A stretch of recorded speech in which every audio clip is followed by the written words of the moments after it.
In this video I'm going to take a look at the two functions to deal with numbers, and that's going to be the round function and the floor function. And to begin with, I've got a column that I can work with here for my books table. It's the price column, and you'll see I've got the numbers in here. However, I'm going to have to make a modification because if I round to the nearest tenth, you'll notice it'll round everything up to the nearest dollar. And if I round to the nearest dollar, well then it will also round to the nearest dollar. And I'd like to see the difference between this. And so what I'm going to do is I'm going to actually just update everything on my price, and I'll just go ahead and update everything to like 15% higher, and that'll give me different numbers to work with as for the decimal portion of my price. And so I'm just going to make a quick modification here. I'm just going to say update books, and I'm going to go ahead and say to set the price equal to price, and we're just going to say times 1.15, and that's going to increase my prices all to 15% higher. So if I go ahead and hit run, and I now go ahead and do the select, and I use the asterisk from books, you'll now see that my prices all have different decimals at the end. And this is what I want to use to work with when it comes to rounding my numbers. And so let's go ahead and take a look at these functions here to work with. And so first function I want to work with, I'm going to go ahead and narrow down so that I'm only working with the price column rather than all the columns. So let's say select price from books. I'm going to go ahead and hit run, and you'll see that I've got all the different prices here listed for my books. Now if I put another column, and I'm going to put another column rather than modifying the existing one so that we can see the difference in rounding, and I actually do a round function on the price column, you're going to go ahead and see that it's going to round everything to the nearest dollar. And so 22.99 went to 23, 17.24 rounded down because of the 0.24 is less than half, so it rounded down, 16.09 rounded to 16, and so forth. So you can see it rounded everything to the nearest dollar. So I'm going to go ahead and put, I'll just change the column name as dollar, and run this, and so we can see that that's a rounding to the nearest dollar. Now let's go ahead and do another one here. I'm going to go ahead and do round again, and I'm going to also do it on price, but what I'm going to do now is I'm going to add a second, basically a second argument to this particular function that's going to allow me to choose how I want it to round. Now when I did price, it's really kind of a hidden comma, and then it's the value 0 is the value that it's using whenever it's doing that, and that's going to mean to the nearest dollar. However, if I want to do it to the nearest tenth, and so with the 1, what I'm going to have here is it's going to run to the nearest tenth. And so I'm just going to go ahead and just also automatically just say S tenth.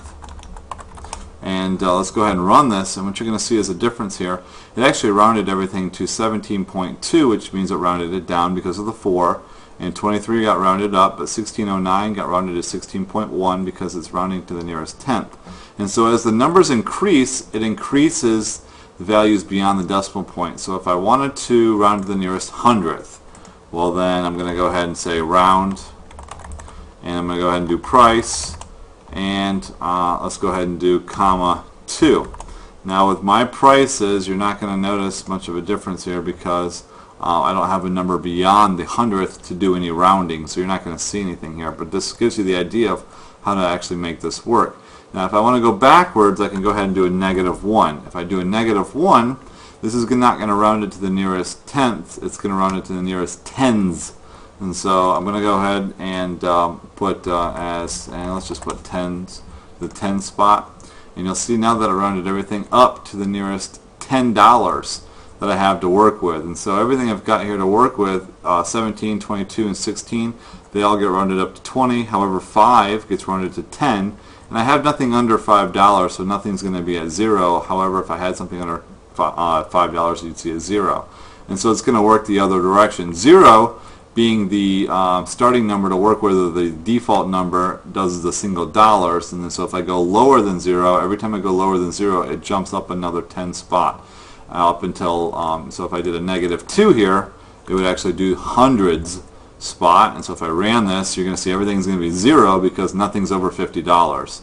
It would have to be over $50 for this to work. And so this is working with the round function, and I'm going to go ahead and there we go, I'll delete that line of code, and I'm going to leave the price field here as well as the rounded price to the nearest dollar.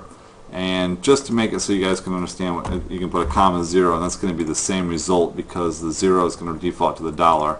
but I want to show that to you up there as well. And now we're going to look at the floor function, which is going to be a little bit different. So I'm going to go ahead and do floor, and you'll see with floor, if I put price in here, it's going to just drop the decimal places. There's no rounding going on. So there's absolutely zero rounding going on. What it does is it just straight drops the decimal places. And you can see this here on the difference here. I've got 1724. You'll see it's 17 rounded up, and you'll see it's 17 without the actual decimal places. Come over here to 22.99, and you're going to see that it rounds up to $23. However, when I use floor, it just simply drops the 99 cents straight off of there and just gives me the whole number value rather than having the decimal portion of it. And so there may be some applications that's applicable for, and this is what it would do. So there's absolutely zero rounding going on with the floor function. It just straight drops the decimal places. However, with the round, you get to choose how you want it to round based on this second attribute that we've got here to work with, or second argument. And we can modify that from 0 and go to 1, 2, 3, 4 or higher, or we can go to negative numbers on this. And so this concludes the video on using the round and floor functions within SQL.